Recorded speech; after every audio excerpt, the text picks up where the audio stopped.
En Radio Más, lo que es derecho no es chipotudo. El derecho es para todos. Un espacio radiofónico donde lo complejo de los trámites notariales los hacemos accesibles. Recuerda que a notaría abierta, juzgado cerrado. El derecho es para todos. ¡Comenzamos! Estamos una vez más, estimado auditorio, en el programa El Derecho es para Todos, donde lo difícil lo hacemos sencillo. Recuerden ustedes que este programa es de ustedes y es para ustedes, donde estamos dando los conceptos que a veces se nos complican por ser técnicos, pero como siempre decimos, todo tiene una lógica y hay que encontrarla. Me acompaña nuestro amigo Juan de Dios Sánchez Abreu, presidente de Amecope. Bienvenido, Juan de Dios. Muchas gracias, mi querido notario número 30 de la demarcación de Jalapa, Manuel Díaz Rivera, por una vez más una invitación y aprender un día más de estos temas importantes que tú nos traes. Estamos de presidente estatal de Amecope, Asociación Mexicana de Comunicadores y Periodistas del Estado de Veracruz. Bienvenido, Juan, bienvenido, estimado auditorio. Todos en algún momento hemos comprado, vendido o tenemos un conocido familiar que ha comprado o vendido un inmueble, y entonces, bueno, es interesante repasar estos temas. Se acerca el fin de año y entonces, y si no, pues en cualquier momento podemos hacerlo. Una compraventa de un inmueble. ¿Qué obligaciones tenemos? ¿Qué debemos de pagar? ¿Qué debemos de cuidar? ¿Qué documentos debemos reunir? De todo eso les estaremos hablando el día de hoy. Fíjense que una vez llegó conmigo una persona y me dice: oiga, vengo a verlo porque quiero hacer un cambio de nombre. Dije, pues sí, como ustedes saben, y si no saben se los digo, los notarios públicos podemos hacer cambios de nombre, solo del nombre propio. Me acuerdo de uno que le digo: ¿cómo te llamas, Héctor? ¿Y cómo te quieres llamar, Víctor? Pero bueno, pues le hacemos su cambio de nombre. Ok, y le digo a esta persona que me pidió el cambio de nombre: ¿y cómo se llama usted? Pues Juan. ¿Y cómo se quiere llamar? No, pues yo me quiero seguir llamando Juan. Entonces, ¿dónde quiere usted el cambio de nombre o para quién es? Ah, no, dice, es que adquirí esta propiedad y quiero que le cambie usted el nombre aquí, que le borre y le ponga mi nombre. Y ojalá fuera así de sencillo, de rápido y de simple, pero no es así, ¿eh? Lo que el señor había hecho era una compra-venta y hay que hacer todo un proceso que no debe ser difícil. Como es nuestro dicho, lo complicado lo hacemos sencillo. Entonces, una compraventa. ¿Qué es lo que más preocupa de una compraventa? Lo que más preocupa es pagar el impuesto sobre la renta, que será la segunda parte de este programa. Primero revisaremos el tema de las compraventas. Muy bien, hay muchas modalidades de compraventa. Estamos hablando de que ya sea que adquiera o enajene, o sea, haga ajeno un inmueble, lo venda. Tengo distintas obligaciones y tengo que tener mis documentos en orden. Vamos a partir de lo más sencillo y común. Yo tengo mi escritura a mi nombre. Entonces, ¿qué es lo primero que debo de revisar?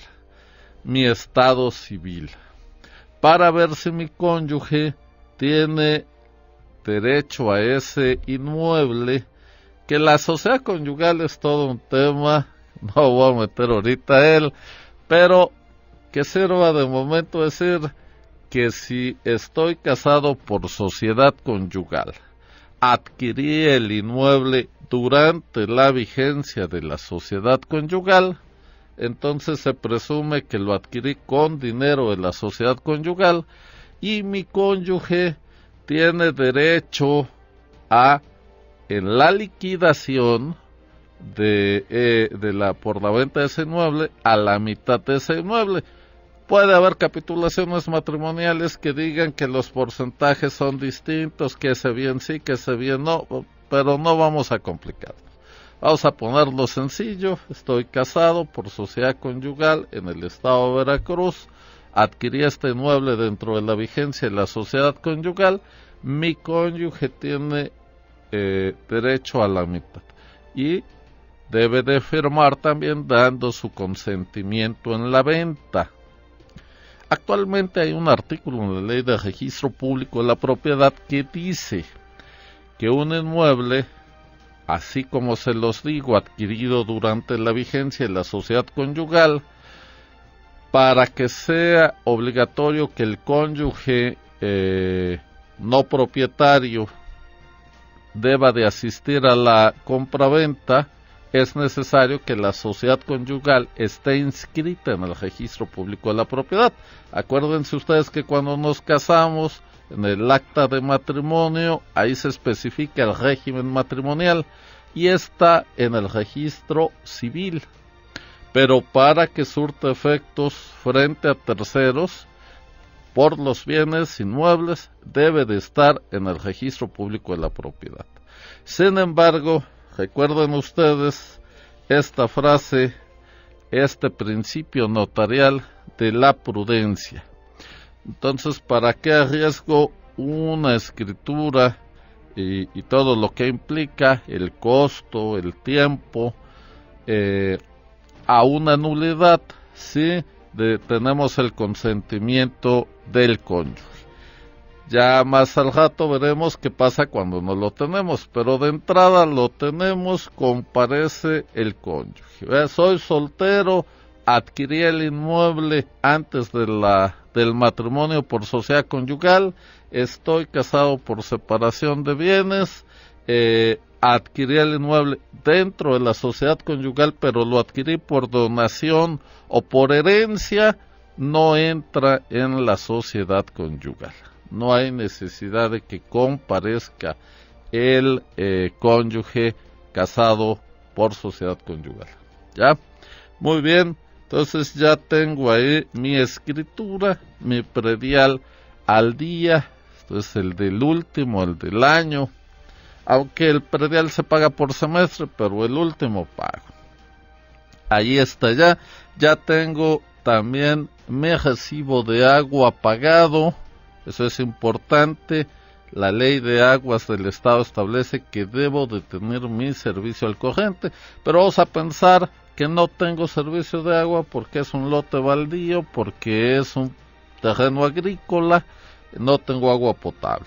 Bueno, entonces necesito una constancia de que no cuento con el servicio, ¿ok? Y entonces ya tengo 3 documentos: mi escritura a mi nombre, mi predial, el último pagado, y mi recibo de agua, ¿ok? Y hasta ahí estamos. Obviamente, ¿qué es lo que nos interesa? Pues una cotización, ¿verdad? Vamos a ver cuánto cuesta, cuánto paga el comprador, cuánto paga el vendedor. Fíjense ustedes que aquí en Veracruz el Código Civil, Juan, querido auditorio, el Código Civil dice que los gastos notariales de una compraventa, solo de la compraventa, no me habla de la donación o permuta, debe de ser en partes iguales o como acuerden las partes, que es lo común, la costumbre. La costumbre es que la escritura la paga el que compra y el que vende paga su impuesto sobre la renta, que más adelante vamos a ver este tema más a fondo. Entonces, ese es básicamente lo que necesito para un presupuesto. Y el presupuesto va a variar de acuerdo al valor de la operación. Miren ustedes, mucha gente llega y me pregunta: oiga, ¿qué me conviene? ¿Compraventa o donación? Bueno, pues no es lo que le convenga, es lo que debe ser. Esto es, está usted vendiendo un inmueble, usted está dándolo a cambio de un dinero, es una compraventa. Lo está dando a cambio de nada de dinero, pues es una donación. Pero puede haber permuta, esto es que me dan un inmueble por otro o un coche por un inmueble, etcétera. Al final del día, dar dinero es un bien, el dinero es un bien, pero es un bien fungible. Esto es que no importa qué billete me den, con tal de que me completen la cantidad. Y el no fungible es el que es irreemplazable, como un inmueble. De manera tal que cuando hay dinero es compraventa. Acuérdense que el dinero puede ser efectivo, puede ser cheque. Ahorita vamos a ver el poder, cuando un cheque tiene poder liberatorio en la parte del pago, o puede ser una transferencia bancaria. Está usted escuchando El Derecho es para Todos. No te quedes con las dudas, porque Camarón que se duerme, se lo lleva la corriente. envíanos tus preguntas al WhatsApp 2281-380854. El Derecho es para Todos. Continuamos. A ver, notario, Sí. tengo una duda. En la compraventa, tú nos estás diciendo que es en efectivo es una cosa, transferir, como decir, que tú me das una casa y yo te doy otra casa es otra, Permuta sería. permuta y donación, ¿no? Uh-huh. Pero si en una plática con una persona que yo le voy a comprar un inmueble o él me va a comprar un inmueble, me dice, bueno, yo tengo en efectivo tanto y te completo con mi carro tanto, ¿se puede? Sí, claro. Ahorita vamos a ver también el uso de efectivo. Ese es otro tema importante, perfecto. porque actualmente tenemos desde 2013 una ley que tiene un título largo, pero que coloquialmente denominamos Ley para Prevenir el Lavado de Dinero. Y entonces esa ley nos marcó ahora varios requisitos en la compraventa de inmuebles. Se consideró la transmisión de inmuebles como actividad vulnerable y a los notarios públicos como sujetos obligados de información, de informes, de una serie de obligaciones. Y bueno, esto vino a modificar varias cosas en este tema, pero lo importante aquí en el tema tuyo es que nos fijó un límite al uso efectivo, que para este año anda más o menos por 770,000 pesos. No podemos utilizar más de esa cantidad en efectivo en la compraventa de un inmueble. Entonces hay que tener cuidado con eso. Cuestión distinta es la fiscalización, que ese es otro tema muy importante en este asunto. Esto es, si yo muevo un peso en el sistema financiero mexicano, esto es, lo deposito, pago una tarjeta de crédito, le deposito a mi tarjeta de débito, a mi cuenta, lo traspaso, compro un inmueble en efectivo o en cheque o transferencia, la Secretaría de Hacienda, a través del Servicio de Administración Tributaria SAT, puede decirme, a ver, señor notario, ¿de dónde obtuvo usted ese peso? Y si no lo tengo acreditado por mis ingresos, entonces me va a decir, hey, entonces un ingreso no declarado y por lo tanto me debes 16 de IVA y la tasa de tributación más o menos del 30 al 35%, dependiendo en qué régimen tributa, etcétera. Pero vamos, hay que tener cuidado en eso, sobre todo hoy en día en el manejo de efectivo. Si tú depositas, recordar que las instituciones de crédito tienen protocolos de seguridad financiera y entonces cada uno tiene un comportamiento distinto. Entonces te llega un depósito, 100,000 pesos en efectivo, hay bancos que en ese momento congelan la cuenta, te piden que les expliques para ellos explicar, y si es satisfactoria la explicación, te liberan el recurso, y si no, lo transfieren a la Secretaría de Hacienda, de manera tal que para evitarse estos problemas, más adelante lo vamos a ver con el pago, hay que hacer las cosas bien. Entonces, pero lo importante, si hay dinero es compraventa, si no hay dinero es donación, si es una cosa por otra es permuta. Pero ¿qué pasa si te doy una casa que vale 1,000,000, me das una casa que vale 500 y 500,000 pesos en efectivo, o en cheque o transferencia? ¿Qué es compraventa o permuta? La ley lo aclara. Es importante porque tienen un tratamiento fiscal distinto. Entonces sí hace falta ahí definirlo. Sería una compraventa con un pago en especie, ¿sale? Y a ese tema voy, que son las modalidades. Entonces tenemos en primer lugar la compraventa a plazos. Miren ustedes, esta es la primera recomendación del día. Es muy común que la gente llegue y diga, oiga, pues vengo a hacer mi escritura. ¿Qué va a comprar? No, ya compré. Y entonces tenemos una muy mala costumbre de pagar antes de que nos firmen una escritura. Estimado auditorio, ustedes no deben por ningún motivo dar nada como parte del precio si no les han firmado una escritura. Oye, pero es que voy a comprar en pagos. Perfecto, no pasa nada. Haremos una escritura de compraventa a plazos, pero usted ya es el dueño, ¿sale? Puede ser con reserva de dominio. ¿Qué quiere decir esto?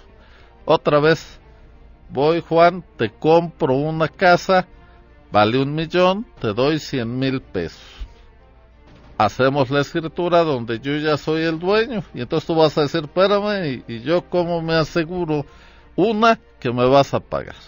Dos, que si tú falleces, pues alguien me va a pagar, etcétera, ¿no? Y bueno, hay varias formas.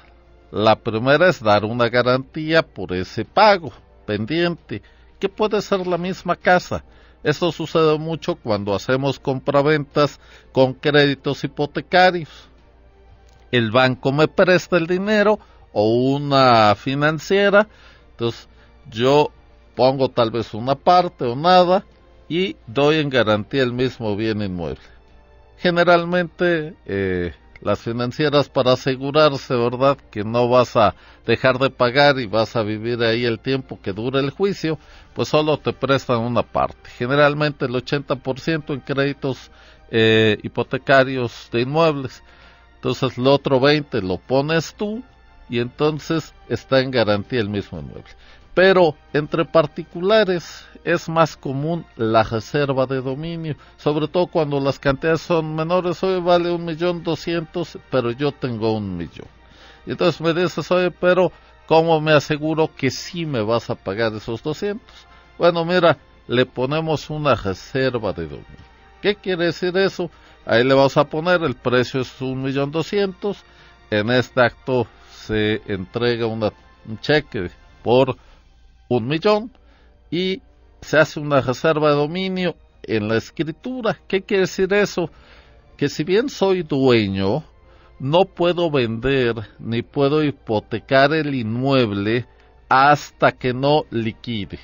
Obviamente ese pago de liquidación debe hacerse igual ante notario, con una escritura que sea de liberación de la reserva de dominio, similar a cuando pagamos el crédito. Cuando se cancela una hipoteca, pues se libera esa hipoteca y inscribimos ese instrumento en el registro público de la propiedad. El registrador pone una nota en mi inscripción donde dice que ya está libre de gravamen. Lo mismo con la reserva de dominio, ¿de acuerdo? Oye, notario, ¿y esa reserva de dominio tiene algún tiempo o tú pones el tiempo? Te voy a pagar la diferencia de 200,000 pesos.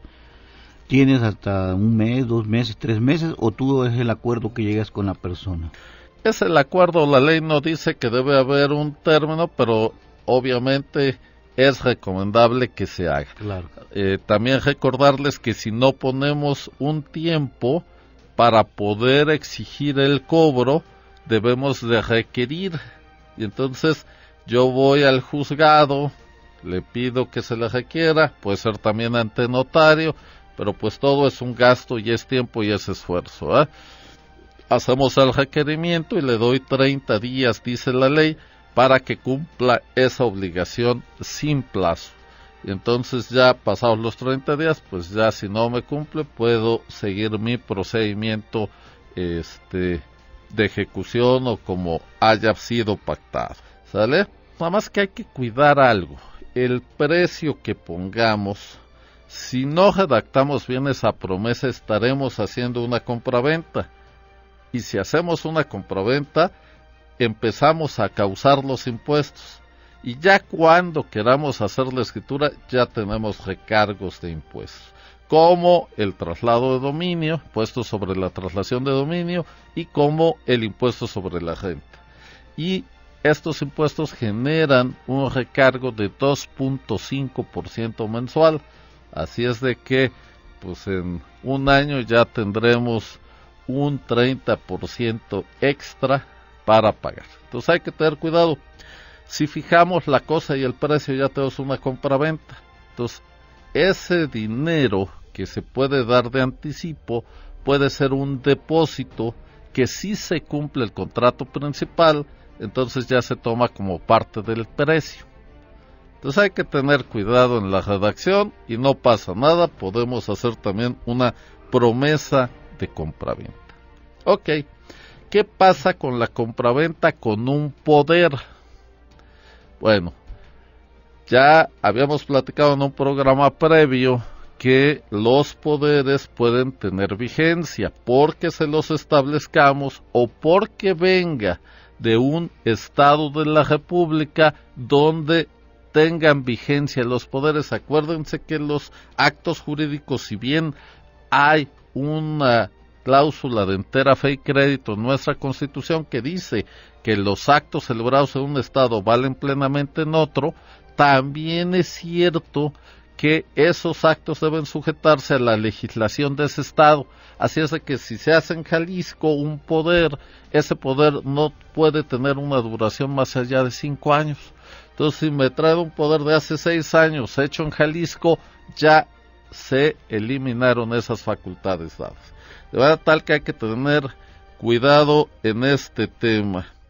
Bueno, tenemos un tema muy interesante, estimado auditorio, Juan de Dios Sánchez Abreu, y hay muchos temas que tratar, pero estamos tratando de explicar lo mejor posible cada aspecto. Estimado auditorio, vamos a unos promocionales, unos mensajes y volvemos. Estamos de vuelta en El Derecho es para Todos. Envíanos tus dudas y preguntas al WhatsApp 2281 38 08 54. Todos coludos o todos rabones. El derecho es para todos. Continuamos. Estimado auditorio, estamos en su programa El Derecho es para Todos, donde lo complicado lo hacemos sencillo. Estamos hablando de un tema muy interesante, que es la compraventa y el impuesto sobre la renta. Y ya se nos fue la mitad del programa y tenemos muchos temas pendientes. Estábamos con la compraventa a plazos, pasamos a la compraventa donde se divide la nuda propiedad y el usufructo. A veces estos términos son más complicados, pero se los voy a plantear de la siguiente manera. El usufructo, como su nombre lo dice, es el uso y los frutos. Entonces es muy común que la gente diga, oiga, quiero comprar esto, pero cuando yo falte quiero que sea para mi hijo. Ah, perfecto. Entonces compra para el hijo la nuda propiedad, y para él el usufructo. Quiere decir que él puede vivir ahí, rentar, prestar, etcétera, mientras él viva. El usufructo puede ser vitalicio, que es lo más común, pero también puede estar sujeto a un tiempo, 5 años, 10 años, 1 año, etcétera. Entonces el dueño puede estar ahí y cuando él falte ya automáticamente es dueño del nudo propietario. Hay que tener cuidado, les decía yo hoy, porque si yo compro para mi hijo, le estoy haciendo una donación. Si compramos los dos, él debe acreditar la mitad de su dinero. Entonces hay que tener otra vez cuidado en la redacción para no meternos en problemas fiscales. ¿Sale? Porque finalmente de dónde salga el dinero es de dónde se va a fiscalizar. ¿Ok? Bien. Entonces, ese es con nuda propiedad de usufructo vitalicio. ¿Qué pasa cuando compramos un bien que está hipotecado? Mucha gente piensa que no es posible comprar o vender un bien hipotecado, y no es así. Aquí lo importante es que sepamos que está hipotecado, o que tiene cualquier otro embargo o limitación de dominio, como una servidumbre, un derecho de paso de Comisión Federal de Electricidad, de Pemex, etcétera. Lo importante es que sepamos eso y que consta en la escritura, porque si no, nos pueden después acusar de fraude o nos pueden demandar una nulidad si no decimos claramente la situación del inmueble. Para eso los notarios mandamos un aviso preventivo al registro público de la propiedad y ellos nos informan cómo está, si sigue a nombre de esa persona o no, etcétera, etcétera, previo a la firma.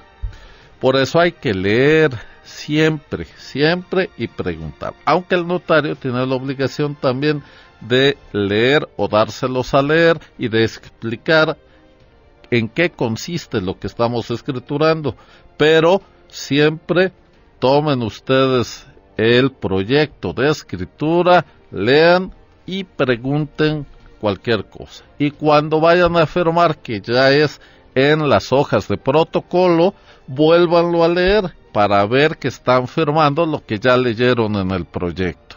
¿Sale? Y otra recomendación más, que el notario firme con ustedes. ¿Sale? Generalmente, a veces por carga de trabajo lo dejamos para después, pero es bien importante que firme al momento, porque si el notario en ese momento de las firmas se levanta y se va, y Dios no lo quiera, le da un infarto y fallece, pues su instrumento ya no está completo, porque las escrituras se formalizan con la firma y sello del notario. Entonces, mucho cuidado con eso. No tengo ahorita mucho tiempo para explicar ese tema, pero esa es la recomendación. Muy bien. ¿Qué pasa cuando compramos un inmueble que tenemos la escritura, Juan, querido auditorio, del terreno? Ya está construido, ya tiene una construcción y en la escritura no habla de la construcción. Entonces hay que acreditar la propiedad de esa construcción como parte del inmueble, pero en una escritura aparte. Si mi antecedente ya me habla de construcción, no tengo problema. Entonces eso lo vemos porque vemos la escritura y dice, está el terreno, y el predial generalmente dice construido. Oye, entonces, hey, cuidado aquí, porque si no después nos tenemos que regresar. Entonces hay que hacerlo una vez. ¿Cómo se acredita la propiedad de una construcción? Con una escritura que se llama información testimonial de construcción. Sí. Ahora me recordaste, es una historia de un amigo que cuando andaba de novio, pues ya sabes, le cedió todos los cariños y derechos a la suegra, y llegan a un convenio, y en un terreno que estaba a nombre de la suegra, él se va a casar y construye el inmueble, pero el terreno estaba a nombre de la suegra. Pero se llevaban tan bien que a los años se pelea con la novia o con la esposa ya, y le dice, te vas de aquí porque la casa es mía. Pero la suegra le dice, no, estás equivocado porque el terreno es mío. Así es. ¿Ahí qué pasó? ¿Qué pasa ahí? Hay una norma que parece dicho, dice, el que siembra o construye en terreno ajeno, pierde lo sembrado o construido. Entonces fíjense que a mí me pasó algo similar, no así, pero mi suegro le obsequia a mi esposa un predio. Pues muchas gracias, ¿no? Y me dice mi esposa, oye, ¿cuándo vamos a construir la casa? Entonces le dije yo, cuando te firmen la escritura. Oye, pero ¿cómo crees? Me lo están regalando y todavía que me ponga yo difícil y le dije, si no me firmas no construyo. Le dije, pues sí, así es. Y te voy a decir por qué. Mira, le dije yo, tienes más hermanos. Si tus papás faltan, pues ellos pueden decir, ¿sabes qué? Pues no sé, no lo vi, no supe, pero si te lo hubiera dado, te lo hubiera firmado. No te lo firmó, no te lo dio. Y tendrán razón legal. Y tal vez le invierta yo unos pesos a esa casa, que para mí será dinero, pero para mis hijos será la casa de su padre. Y eso no tiene precio. Entonces, en vez de yo dejarles un bien a mis hijos, les voy a dejar un problema.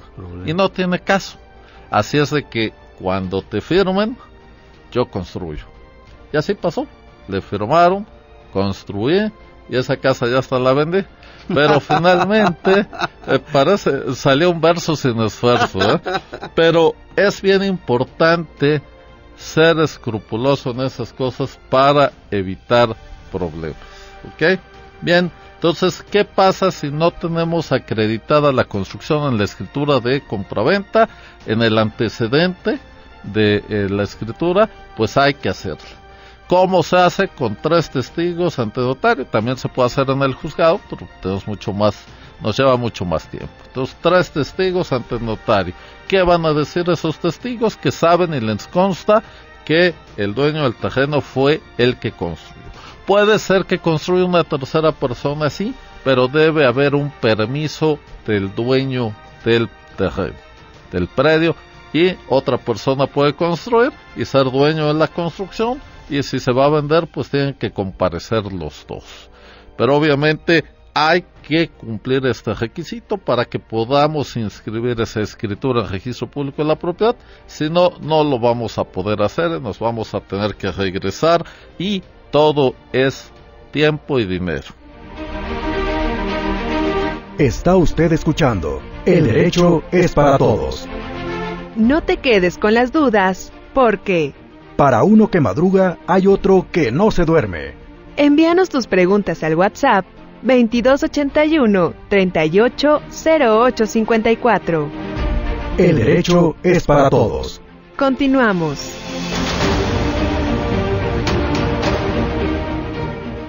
Me interesa seguir al siguiente tema que seguramente al auditorio le va a interesar mucho, y que es el impuesto sobre la renta. ¿Qué es? Pues le vamos a decir cómo es el impuesto a la ganancia. Entonces, yo compro una casa en 100, la vendo en 100, no gané nada, no pago nada. Pero yo compro una casa en 100 y la vendo en 1,000,000, entonces me gané 900,000 pesos. Entonces tengo una ganancia gravable que no son los 900,000 pesos. Es un poco más complejo. Un cálculo de estos a mano me lleva una media hora para un profesional, pero ahora ya los sistemas computacionales pues me lo da en segundos, ¿verdad? ¿Quién está obligado a pagar el impuesto sobre la renta? El vendedor paga el impuesto sobre la renta por enajenación, y el adquirente paga el impuesto sobre la renta por adquisición cuando se genera. Bien, el impuesto sobre la renta por adquisición se paga en caso de la donación, pero a veces la gente piensa que es más barata la donación. ¿Por qué? Porque hay una causa de exención cuando esa donación se hace entre familiares en línea recta sin limitación de grado. Esto es cuando mi papá me dona o cuando yo le dono a mi papá. o a mi abuelo, o a mi bisabuelo, a mi tatarabuelo, o le dono yo a mi nieto, ¿ya? También tenemos familiares por afinidad en línea recta, y está exento de impuestos sobre la renta por adquisición. ¿Quiénes serían? Mis suegros, mis yernos, mis nueras. Así está la ley. A ver, no me pregunten por qué, pero así está. Hablando de la suegra que cogió al yerno. Pero bueno, ok. Y entonces, ¿qué pasa con mis hermanos, mis tíos, mis primos? Son familiares colaterales, no hay exención. ¿Ok? Eso es lo primero. Eso es en donación. Entonces, la donación genera impuestos sobre la renta por adquisición de un 20% de la ganancia. Vamos a pensar que tengo un valor fiscal, no de operación, sino fiscal, Ese es un tema interesante. De 1,000,000 de pesos, y yo vendo mi casa. Luego me dicen, oiga, pero no la puedo donar. Pues, ¿cómo no? Usted se la puede donar a quien quiera, pues es suya. Ok, la voy a vender en 500,000. Pues a un sobrino, que es como mi hijo, y que vale, yo sé que mi casa vale 1,000,000, pero lo quiero ayudar, se la doy en 500,000. Ok, valor fiscal, Entonces se la doy en 500. Si yo gano algo, vendedor, tengo que pagar el impuesto sobre la renta por enajenación. Y el adquirente va a pagar el 20% de 500,000 pesos. Porque aunque está comprando, está adquiriendo en un valor menor al fiscal. Y tendrá que pagar sus 100,000 pesos de impuestos sobre la renta por adquisición. ¿Qué otras cosas pagan impuestos sobre la renta por adquisición? Cuando alguien se encuentra un tesoro, ¿sale? Tiene que pagar el impuesto sobre la renta por adquisición. Cuando alguien se saca la lotería, como tú, Juan, cuando te casaste, nada más que ahí no es producto gravable, ¿verdad? Entonces no hay problema. Mi esposa se encontró un tesoro. Ah, sí es cierto, el gordito de oro. Pero bueno, entonces encontramos un tesoro, pagamos un impuesto sobre la renta por adquisición. Y cuando prescribimos un inmueble, cuenten ustedes que la prescripción, que es otro tema que veremos más adelante, pagamos 20% de impuesto sobre la renta por adquisición. Ok, ahora bien, el impuesto sobre la renta por enajenación depende de la ganancia. Y los índices nacionales de precios al consumidor, etcétera. Es un procedimiento complejo, los terrenos se aprecian, la construcción se deprecia, etcétera. Es un cálculo un poco complejo, tiene que ver también, podemos deducir gastos porque compramos un inmueble en 100,000, pero le invertimos 200, pero hay que acreditarlo. No nada más es tema de decir, porque si no, pues todos decimos, ¿no? No, hay que acreditarlo con facturas, avalúos a veces, etcétera. Entonces hay que tener cuidado con ese tema, pero hay que pagar ese impuesto. La casa habitación está exenta de impuestos sobre la renta por enajenación. ¿Cuándo? Bueno, cuando es nuestra casa habitación y vendemos una cada 3 años. Esto es, yo puedo vender una hoy y exentar el impuesto sobre la renta por enajenación, porque es mi casa habitación. Ahorita vamos a ver cómo se acredita eso. Y al año vendo otra, ya no puedo exentar. Y al año vendo otra, tampoco. Y a los 3 años vendo otra, ahí sí. Cada 3 años puedo ocupar esta exención. ¿Por qué? Porque la ley trata de evitar que este beneficio lo ocupen quienes hacen de la venta de inmuebles una ocupación habitual. ¿Ok? Bien, entonces, ¿cómo acredito que es mi casa habitación? Bueno, tengo que tener uno de 4 documentos.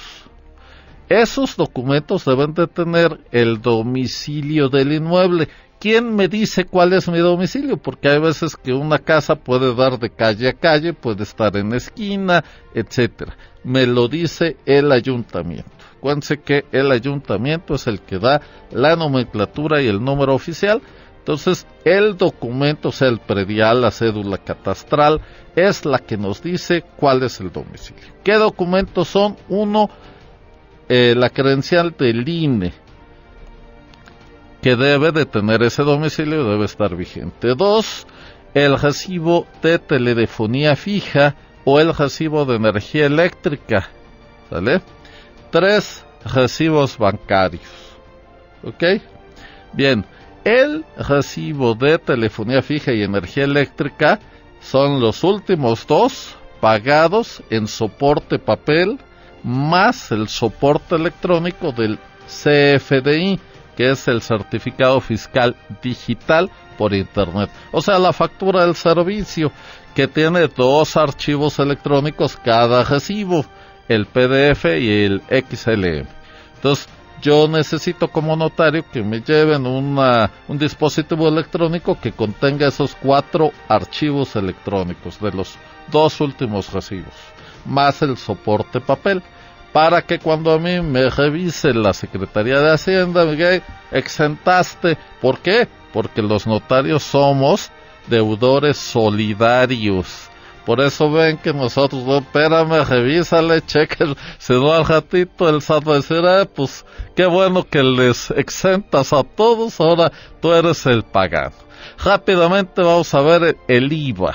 Cuando se causa IVA en la venta de un inmueble, el suelo está exento de IVA, la construcción habitacional está exento de IVA, pero la construcción no habitacional paga IVA 16%. ¿Qué es una construcción no habitacional? Bodegas, hoteles, aunque sea para habitación, no es casa habitación, estacionamientos, etc. Todo lo que sea construcción no habitacional paga IVA 16%. Obviamente causa IVA la construcción, no el terreno. Entonces vamos a dividir con un avalúo, puede ser catastral, puede ser comercial, obviamente para efectos fiscales, por corredor público, que nos diga cuál es el valor de esa construcción no habitacional para calcular nuestro IVA. Muy bien, en casa habitación está exento hasta 3 veces la superficie construida, porque vamos a tener un terreno de 100 hectáreas, vamos a hacer una casita de 3x3 y pues ya es casa habitación.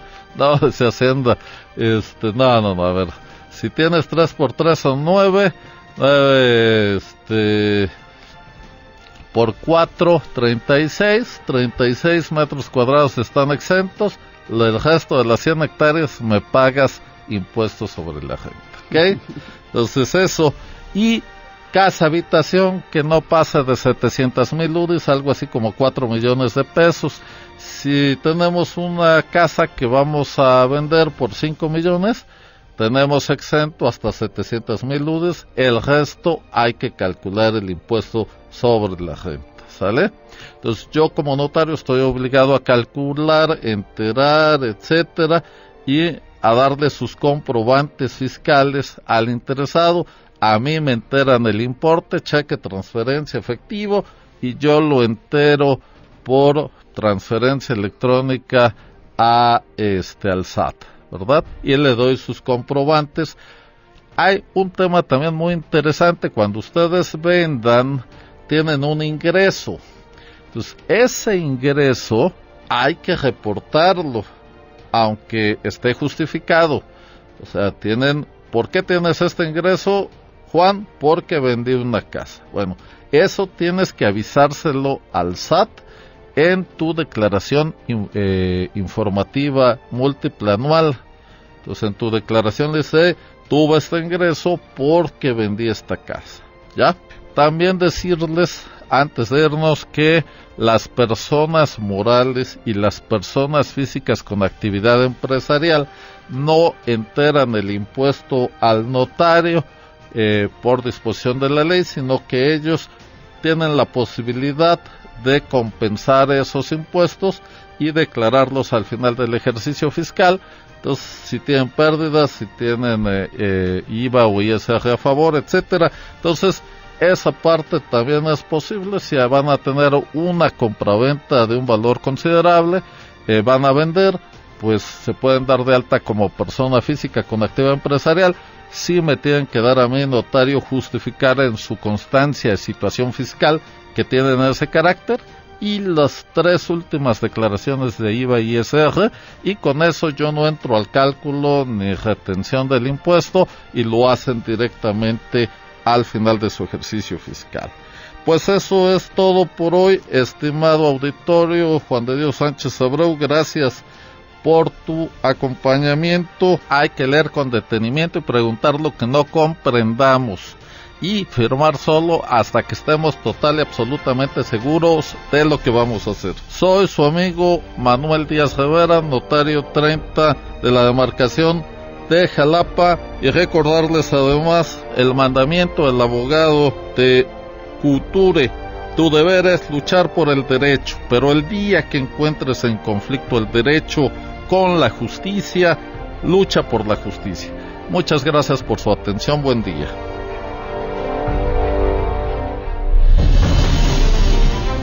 Esto fue El Derecho es para Todos. Un espacio radiofónico donde lo complejo de los trámites notariales los hacemos accesibles. Recuerda que a notaría abierta, juzgado cerrado. Esperamos tus dudas y preguntas al WhatsApp 2281 380854. El derecho es para todos. No dejes para mañana lo que puedas hacer hoy.